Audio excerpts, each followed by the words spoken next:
In this video, I will discuss about graphs from the very basic till the advanced level. This will act as a sort of recap for what we have discussed in the previous videos. If you need to revise graphs before your exam or an interview, this would help to refresh your memory. So let's start with what are graphs. A graph is a non-linear data structure that consists of a finite set of vertices and set of edges connecting them.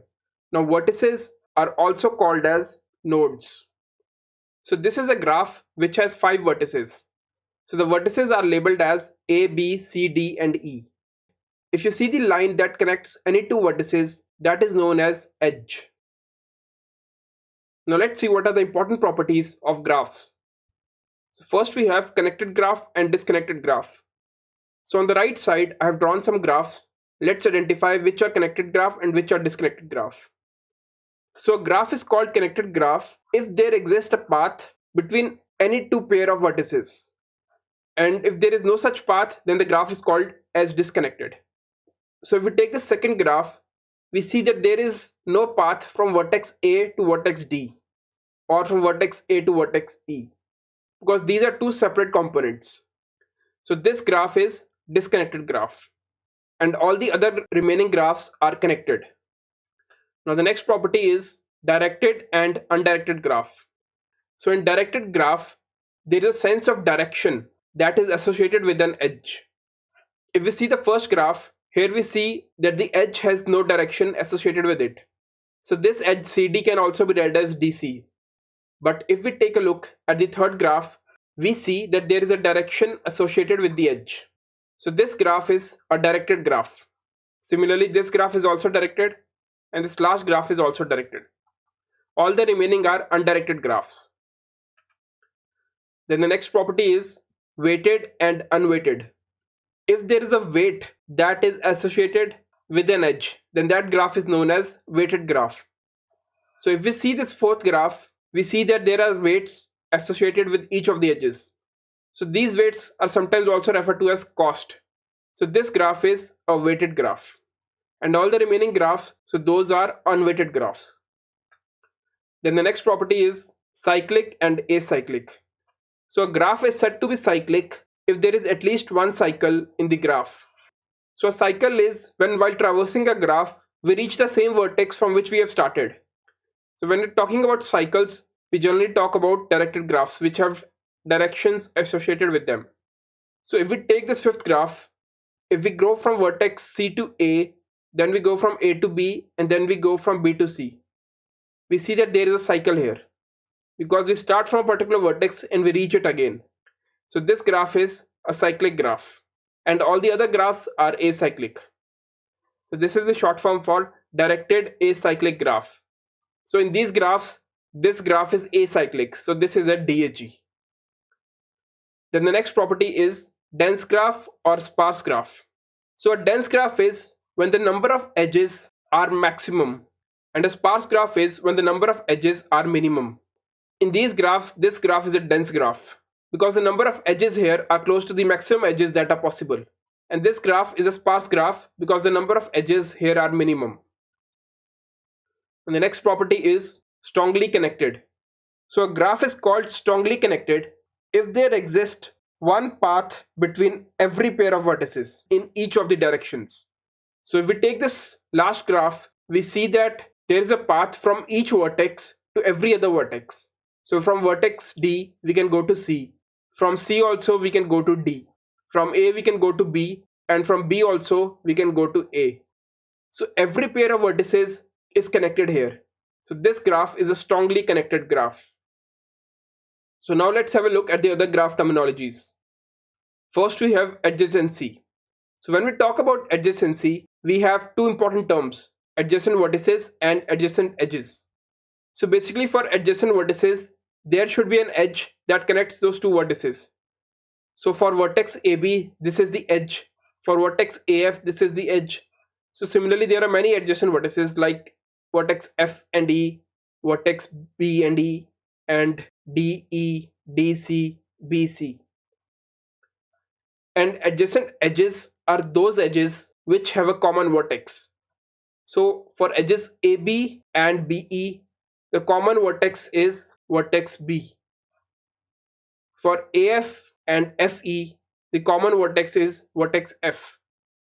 So if there is a common vertex between two edges, then those edges are called adjacent edges. Then the next term that we have is degree. For degree also we have two terms, in degree and out degree. In degree is the number of incoming edges into the vertex V, and out degree is the number of outgoing edges from the vertex V. So if we have this graph, let's calculate the in degree of all of the vertices. So for vertex E, the in degree is 0 and out degree is 3 because there are 3 outgoing edges from vertex E. For vertex D, there is one incoming edge from E to D, so in degree is 1 and out degree is 2 because there are 2 outgoing edges. For vertex C, in degree is 2 and out degree is 0. For vertex A, in degree is 1 and out degree is also 1 because there is an edge from A to B. For vertex B, in degree is 3 and out degree is 1. So in this manner, we can calculate in degree and out degree for each of the vertices. Now this is for a directed graph. For undirected graph, we only calculate degree because there is no direction associated with them. So degree will be basically sum of in degree and out degree for a vertex. Now the next term that we have is path. So path is a sequence of distinct vertices such that two consecutive vertices are adjacent. And in cycle, if the first and the last vertices is same, then that path becomes a cycle. So basically cycle is a closed path. And then we have walk. A walk is a sequence of vertices and edges of a graph. So there is no condition here, the edges of vertices can be repeated. So let's say we have this graph which has 5 vertices. So path can be A, D, C, B, E. So all the vertices are distinct. So this is a path. It becomes a cycle if the first and the last vertex is same. And a walk can be anything when you're traversing a graph, the edges and vertices can be repeated. So once you study the important terminologies and the definition of a graph, let's see how we can represent a graph. So there are 3 techniques that are used to represent a graph. These are Adjacency Matrix, Adjacency List, and Incidence Matrix. Let's have a look at them one by one. First is Adjacency Matrix. So if you have the graph on the left hand side, we can represent it using the matrix which is V into V. So V is the number of vertices. Number of vertices in this graph is 5. So the matrix size is 5 into 5. We simply check the edges that are present here. So for A, the edges which are there are from A to B and from A to E. So A to B we mark 1 and from A to E we also mark 1. And the remaining entries will be 0. For B, the edges that are attached are to A, E, D, C and to itself. So all the entries are 1. For C, there are 2 edges, so C to B and C to D. So in this manner, we can draw the adjacency matrix. So this was for a undirected graph. If the graph is directed, then simply we check the directions. So for vertex A, the edges that are associated are from A to B and A to E. So A to B is 1 and A to E is also 1. So you will see that from B to A, it is 0. So if this was a weighted graph, let's say the weight was 5 here, 2 here, 3 here. Then for A to B, instead of 1, we'll write the weight which was 5. And A to E will write 2. So this 1 will be replaced by the weight of the edge. So adjacency matrix is commonly used because it has few advantages. First, it is very easy to implement because you just have to create a matrix of size V into V and then fill the entries with the weight of the edge or with 1. Second advantage is if you have to add or remove an edge, it is efficient. Because let's say we add an edge from D to A. Then it is very simple. We just check the entry for A to D. We mark it as 1. Then for D to A, we also mark it as 1. So adding or removing an edge is quite easy in adjacency matrix. And the third advantage that we have here is if we have to check whether an edge is present between two vertices, then that query is very efficient. Let's say we have to check whether an edge is present from B to C. It is quite simple. We just go to row B and check the C column. If we see non-zero value here, that means that edge is present. But there are some disadvantages also for adjacency matrix. Let's have a look at them. First is space. It uses a lot of space because it is V into V. Second disadvantage is adding or removing a vertex is costly because we initially allocate an array for size V into V. And if you have to add one more vertex, we have to reallocate the array. So that makes it inefficient. So now let's have a look at the other form of representation, which is adjacency list. So in adjacency list, we represent this graph using linked list. So there is no fixed size here. For each vertex, we check the number of edges that are present and we add those many entries in this linked list. So for A we add B and D, for B we add B, A, E, D, C. For C, 2 entries are present for B and D. So in this manner, we can draw the adjacency list representation for this graph. And if this is a weighted graph, we simply draw the outgoing edges. So for vertex C, we have no outgoing edge, so it will be empty. For E also, there is no outgoing edge, so this will also be empty. For vertex D, we have 2 outgoing edges to E and C, so we add 2 entries here. Now this form of representation has few advantages. Let's have a look at them. So first advantage that we can see here, it saves space because we are adding only those entries for which an edge is present. So there are no empty entries in this form of representation, so it saves a lot of space. And the second advantage is add vertex or add edge is very efficient. There is no memory reallocation is required, so this makes it very efficient. But there are some disadvantages also with this approach. Let's have a look at them. So first disadvantage is if you have to check whether an edge is present between two vertices, then that query is not very efficient. Let's say we have to check whether an edge is present from vertex B to E. So how we'll check is we'll go to vertex B and we have to check this entire list and we have to see whether entry for vertex E is present or not. So this is not very efficient. And the second disadvantage is removing an edge or removing a vertex is not very efficient.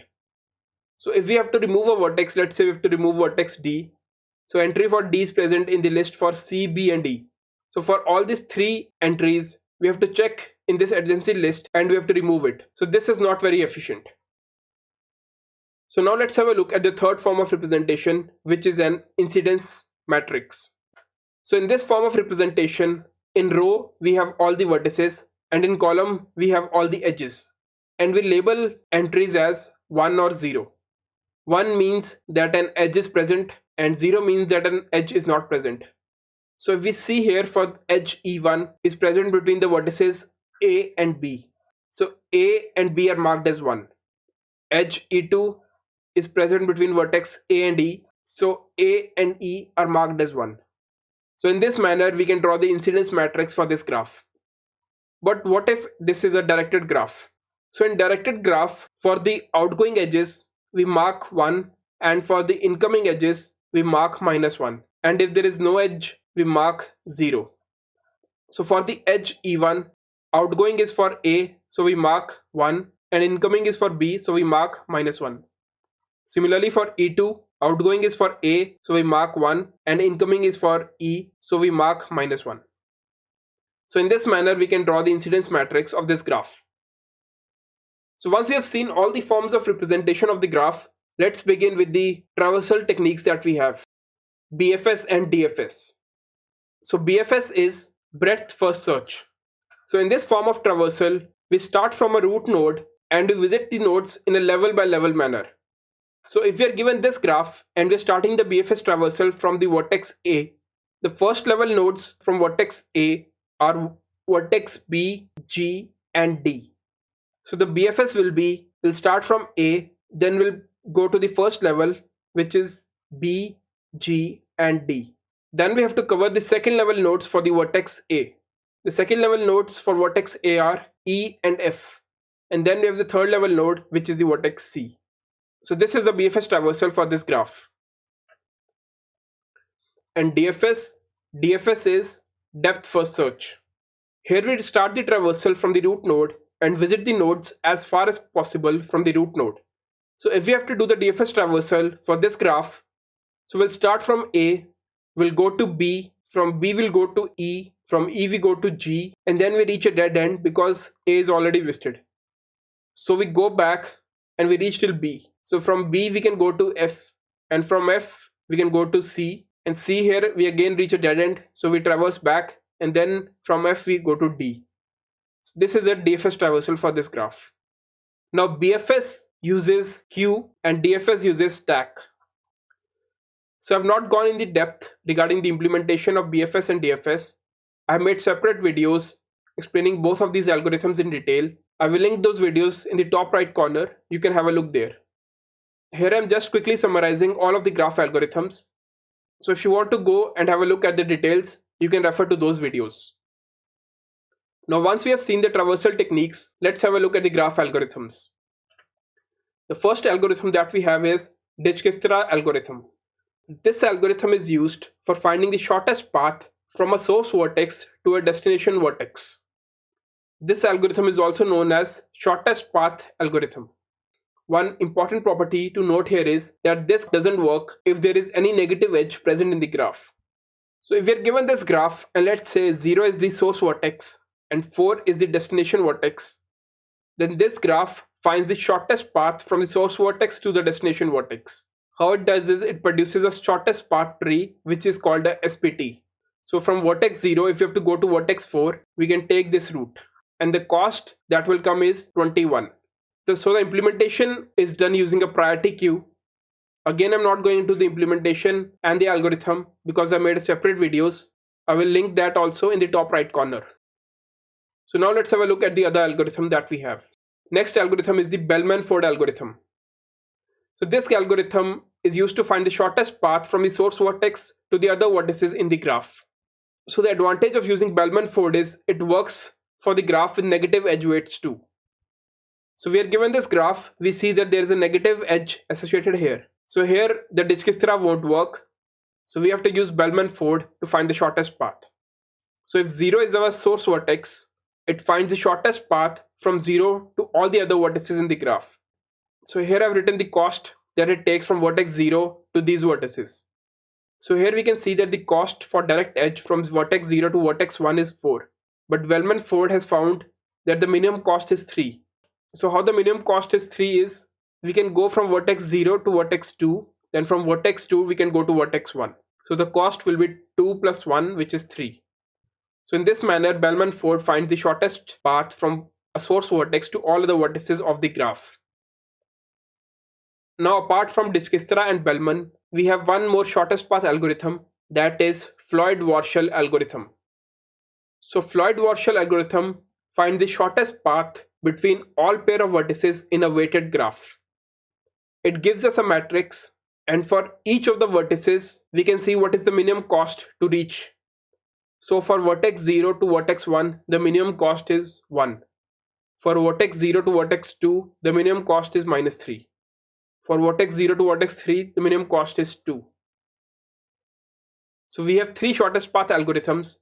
One is Dijkstra, second is Bellman-Ford, and third is Floyd-Warshall.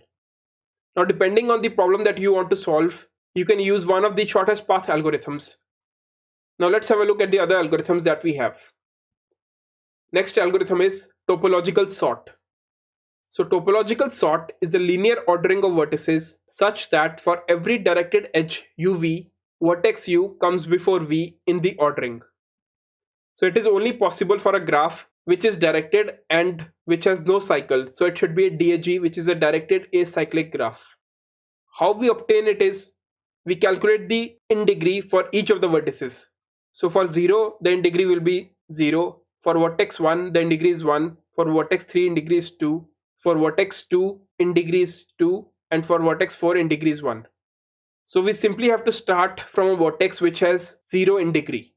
So 0 in degree is for the vertex 0. We start the traversal from here and we check the algorithm and we print the topological sort. So if you see in the graph, the edges are from 0 to 1, 0 to 2, 1 to 3, 1 to 2, 2 to 3, and 2 to 4. You'll see that in this linear ordering, it satisfies all these properties.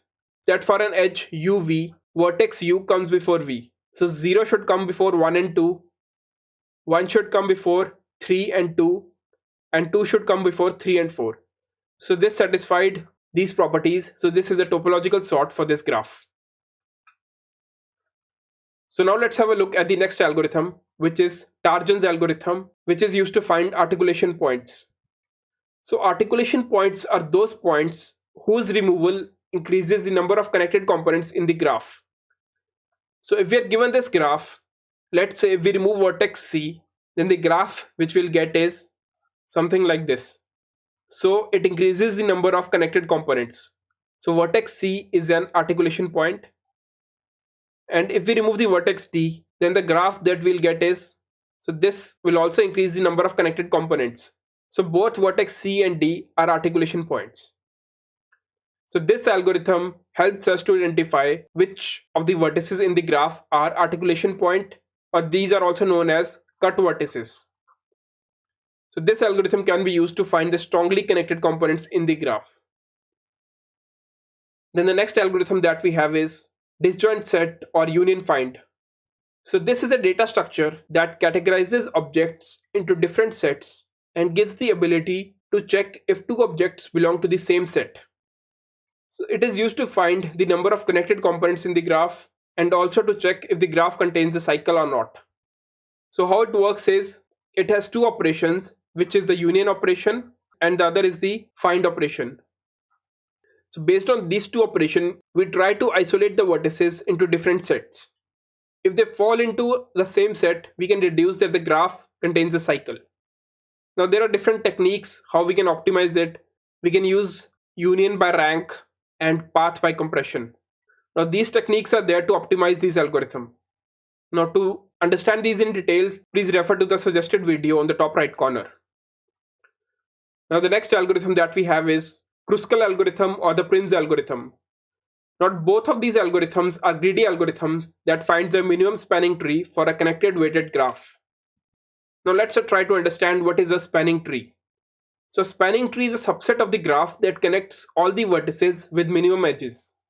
And the MST, which is a minimum spanning tree, is a tree which has the minimum sum of edge weights.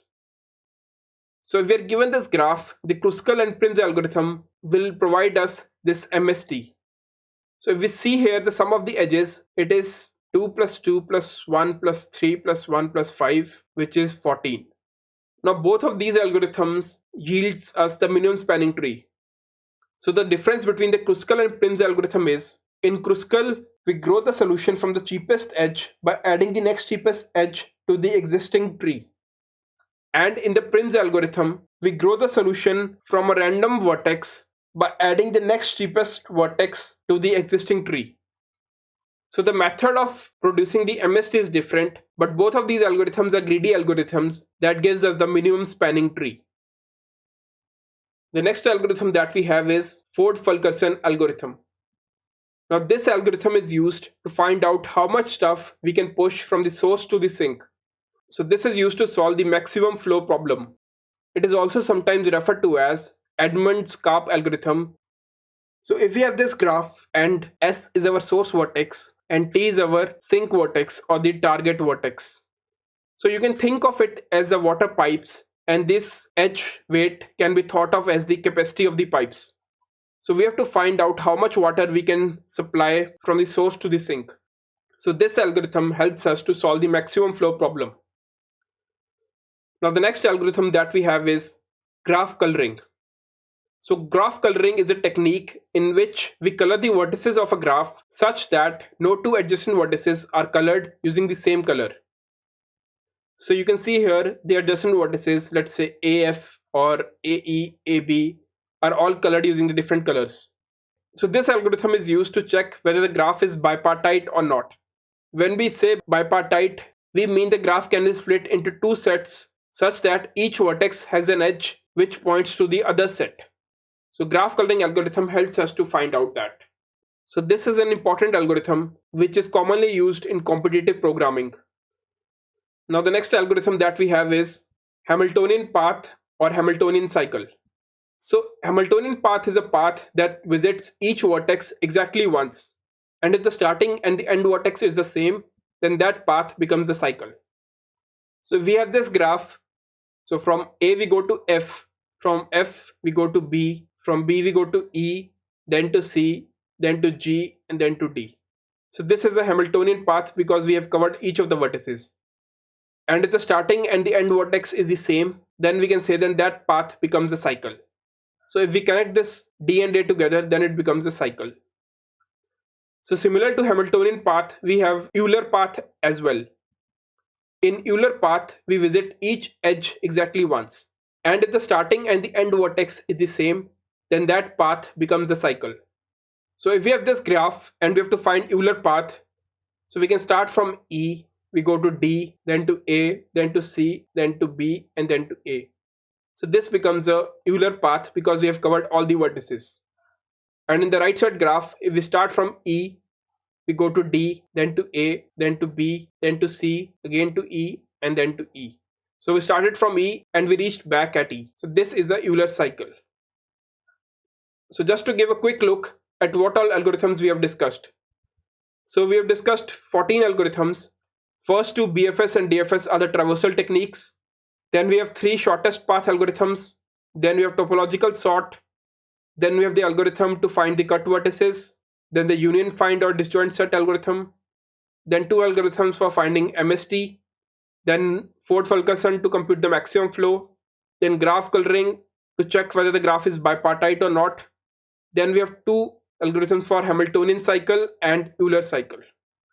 The purpose of this video is to provide a quick summary of what all algorithms we have discussed in the previous videos. I hope you found it useful. If you have any feedback or suggestions, please write them in the comment box below. If you like my content, please give a like, share, and subscribe to my channel. It really motivates me to make more such content. And until next time, this is Sandeep Thapar signing off.